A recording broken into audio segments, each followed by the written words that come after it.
outside 30th Street Station, where hundreds of faith leaders and protesters are demanding a ceasefire in Gaza. Let's go and talk to some of them. Follow me. We're here to call for a ceasefire. We are an interfaith, multiracial coalition of Jews, pastors, Christian, Muslims, Palestinians, Israelis, and Americans, and we're here to demand that President Biden and the U.S. Congress insist on a ceasefire for the Israeli government against the people of Gaza. What brought you out? I'm an American Israeli. I'm dual citizenship. I'm Jewish, and I believe that what is happening right now is harming my security, is harming my family's security, is harming my friends' security, that everyone, whether they are in Gaza City or the south of Israel, whether they are in Ramallah or Haifa, whether they are in Jaffa or in Khan Yunis, deserves to live in freedom, in safety, and in equality.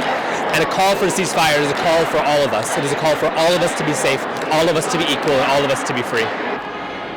I lived in Palestine in 1986 to 87, and even then it was like being in a teapot that was about to boil, and it has not gotten better. And I just feel devastated that we as United States citizens are aiding and abetting Netanyahu on his revenge, not even rescue of the hostages, but revenge.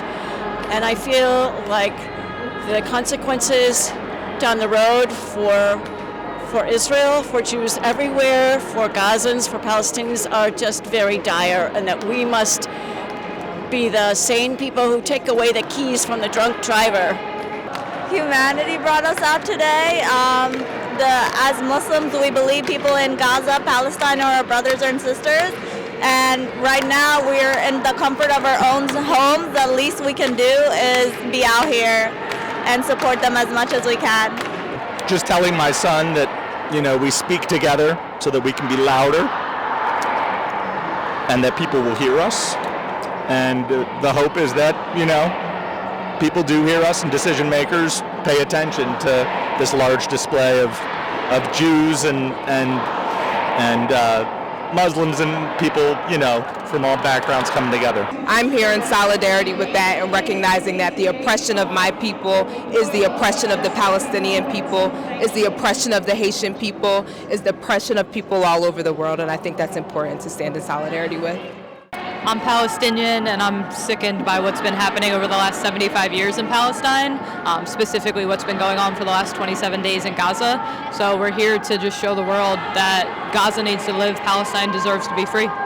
I am Jewish. I was raised Zionist. I taught Hebrew school for 10 years, and then I lived in Israel with a family in the south. I was exposed to things that made me question what I'd been taught. I came back home, got a master's degree in Palestinian history. Then I spent time in Palestine living with the family in the West Bank in 2015, and I have been an advocate for Palestinian freedom for about 20 years now.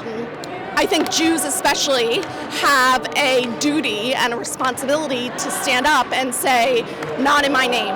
So that's why I'm here. I'm Jewish. I was born and raised a Jew. Had my bar mitzvah at 13, and the lessons that I learned were, that what the state of Israel is doing right now is antithetical to my religion. And so to call this anti-Semitism is absurd. In 3 weeks, Israel has killed more Palestinian children than have died in armed conflicts around the world in 3 years. I don't want my name and my taxpayer dollars to be bankrolling genocide, and that's why I'm out here today. You stopped and you see the protests, and now you're here. We heard it actually coming up from the train downstairs. Okay. Yep, it was really great.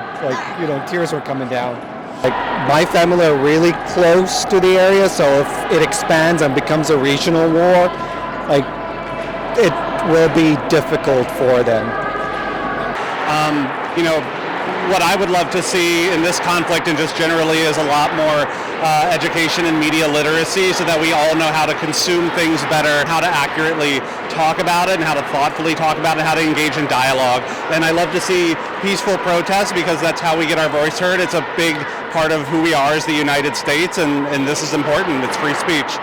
And it's about time our government, I don't want to say our government, the U.S. government stops funding this, $3.8 billion a year for the last 40 years. Think about how many schools that could build, how many hospitals there, how much senior housing could be available.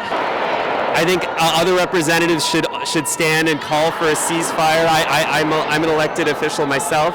I would call on all our congressional representatives to support a ceasefire as well, to engineer a ceasefire, to support the return of hostages, to end the loss of life, and to seek peace immediately. Nothing will be gained by the direction of this policy. It will only lead to wider war. It will only lead to more death. And every life is sacred.